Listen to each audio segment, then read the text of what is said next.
Good morning. Ngasigi card message yeminarase ma'am. Ngasi se akhoi gi layout number ore ko. Layout number obenina hadi number da haraga number 69 lere color da haraga red color gumba shina bibi ai ko. Ado ahambada card ki message yengase aduga timing afabasu ai haijarake ko ma'am da hadi ngasigi oina timing afabase karam bano habado ko layout number ke.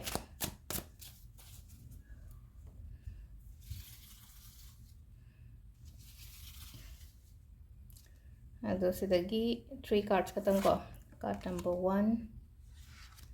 2 3 ama choose to birase ko ama ni ahum sidagi aham base choose to sran traga ani shubase na traga ahum subase ko number gi matungina number 1 se na attract to bra 2 na attract to bra aduga 3 na attract to bra have to ko sida ko hari khoi first la iba card se ko akogi sida hambagi card se ko hambagi card se message se kaino hai kan sida ko phai ko ngasi gi oina haraga di ngasi gi oina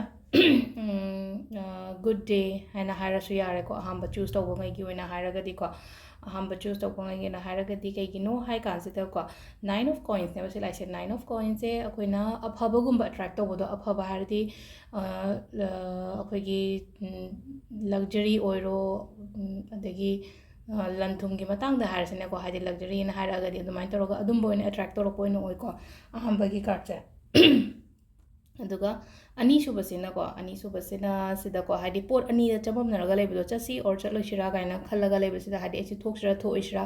haibagi ko hadi samna habda hadi lepaga di lere ko lepaga lere batab sida ko sigi posida echi changhan mana ba hena phabra changhan da bana hena phabra kaina ga khallaga le ko ado sum ishai thanda phasana khanda biyo ko hadi ai thamoina pamba potto ko sida na kamai toge hai kan sida ko aigi heart aigi hadi just follow what your heart says ko hadi aigi thamoina खल्लीबा पोतो अदु follow तो बियो को अहुम सुबह सिना को अमुक खेना रे खितंग opposite ओरे को अहुम सुबगा अनि सुबगा से को अहुम सुबह सिना मको हादि थमोय तगी का कोइनो तो बया दे मंगा सिगी ओइना हारगा दिको हादि कोक तगी ओइना वखन जे केनो तो बिबा हाय तारे को डिसीजन नंबर लो मतम दा हादि फजना खल्लगा हादि इमोशनल ओरगा नतबा खिदंग अदमाय तरगा लौबना को हादि माइंड दगी ओइना डिसीजन मेकिंग गुम्बसे अदुदुना हेना फागनी को एंगोंदा कानबा अदुदुना हेना पोरकनी को स्टेबल ओरक अदुदुना हेलकनी अदु सेसेना अखोगी कार्ड की मेसेज लेरे अदुगा टाइमिंग से एवकी पुंग 9 गा मिनिट 9 देना 12 गा मिनिट 9 फाउम लेरे अदगी अमगा मिनिट 9 देना पुंग 3 गा मिनिट 4 फाउम लेरे को अदुगा नुंगदा वैरमगिना पुंग 3 गा मिनिट 4 दगिना 3 गा मिनिट 4 फाउम लेरे अदुगा